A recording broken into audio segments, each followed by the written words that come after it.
வணக்கம். பல கோவில்கள் நோய் தீர்க்கும். ஆனால் இந்த கோவிலில் நோய்கள் எப்படி குணமாகிறது தெரியுமா? அப்படிப்பட்ட சிறப்புமிக்க அந்த கோவில்தான் திருவள்ளூர் வீரராகவ பெருமாள் கோவில். வாருங்கள், இந்த கோவிலின் ரகசியம் என்ன என்பதை பார்க்கலாம். திருவள்ளூர் மாவட்டம் வீரராகவ பெருமாள் கோவில் திருமாலின் மங்களாசாசனம் பெற்ற 108 வைணவ திவ்ய தேசங்களில் 59வது திவ்ய தேசமாகும். இத்தல மூலவருக்கு சந்தன தைலத்தில் மட்டுமே அபிஷேகம் நடைபெறும். இங்குள்ள மூலவர் எவ்வுள் கிடந்தான் என்றும், வீரராகவ பெருமாள் என்றும், உற்சவர் வைத்திய வீரராகவர் என்றும், தாயார் கனகவல்லி என்றும் அழைக்கப்படுவர். இத்தல தீர்த்தம் ஹிருதாபநாசினி. இத்தல வரலாறு என்னவென்றால், ஒரு சமயம் புரு என்ற முனிவர் செய்த யாகத்தின் பயனாக சாலிஹோத்ரர் என்ற முனிவர் பிறந்தார்.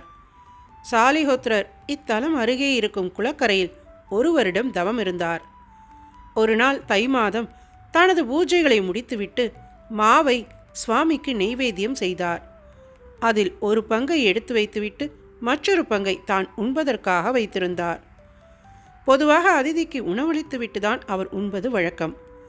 அப்போது ஒரு வயதான அந்தணர் வந்து உணவு கேட்டார். உடனே ஒரு பங்கை கொடுத்தார். முதியவர் தனக்கு இன்னும் பசி தீரவில்லை என்று கூற மற்றொரு பங்கையும் அவருக்கே கொடுத்து விடுகிறார் முனிவர். அன்று முழுவதும் உபவாசம் இருந்துவிட்டு அடுத்த நாள் முதல் ஒரு வருடம் மீண்டும் தவத்தில் ஆழ்கிறார். ஒரு வருடம் கழித்து இதேபோல் பூஜைகளை முடித்துவிட்டு மாவை சுவாமிக்கு நெய்வேத்தியம் செய்கிறார். ஒரு பங்கை எடுத்து வைத்துவிட்டு மற்றொரு பங்கை தான் உண்பதற்காக வைத்திருந்தார்.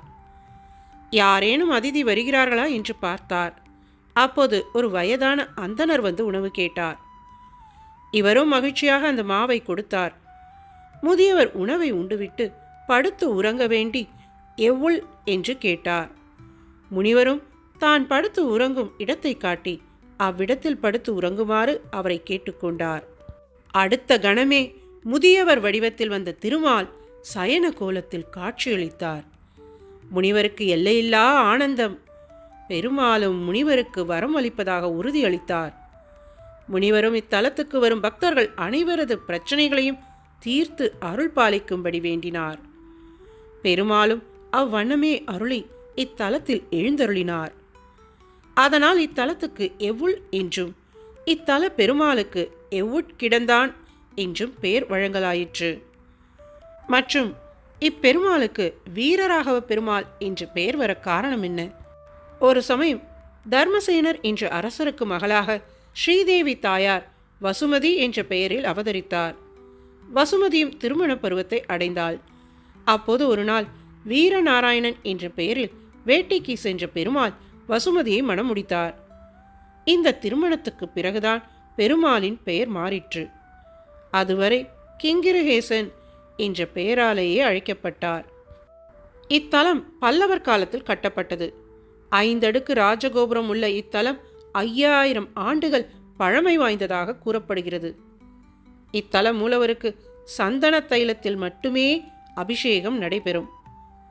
15 அடி நீளம், 5 அடி உயரத்தில் பெருமாள் சயன கோலத்தில் அருள் பாலிக்கிறார். இத்தலத்தில் உள்ள குளம், அதாவது ஹிருதாபநாசினி தீர்த்தம், கங்கையை விட புனிதமானது என்று கூறப்படுகிறது. இந்த ஹிருதாபநாசினி தீர்த்தத்தில் நீராடினால் மனதால் நினைத்த பாவங்கள் அனைத்தும் விலகும் என்பது நம்பிக்கை. நோய் தீர்க்கும் திருக்குளமாக இக்குளம் அழைக்கப்படுகிறது. அவ்வண்ணமே இத்தல பெருமாளும் வைத்திய வீரராகவ பெருமாளாக அழைக்கப்படுகிறார். உடலில் உள்ள மறு கட்டி நீங்க இத்தீர்த்த குளத்தில் பால், வெல்லம் சேர்ப்பது வழக்கம். கோவில் மண்டபத்தில் உப்பு, மிளகு சமர்ப்பிப்பதும் வழக்கம். நோய்களை வீரராகவர் குணப்படுத்துகிறார் என்றால் சிகிச்சையின் போது ஏற்படும் வலிகளையும் வேதனைகளையும் இத்தல தாயார் மெல்ல வருடி கொடுத்து ஆறுதல் படுத்துகிறார். 3 அமாவாசைகளுக்கு பெருமாளிடம் வேண்டிக் கொண்டால் தீராத நோயும் குணமாகும் என்பது நம்பிக்கை.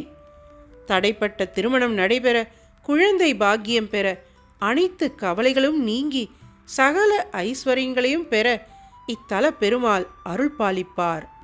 ஓம் நமோ நாராயணா.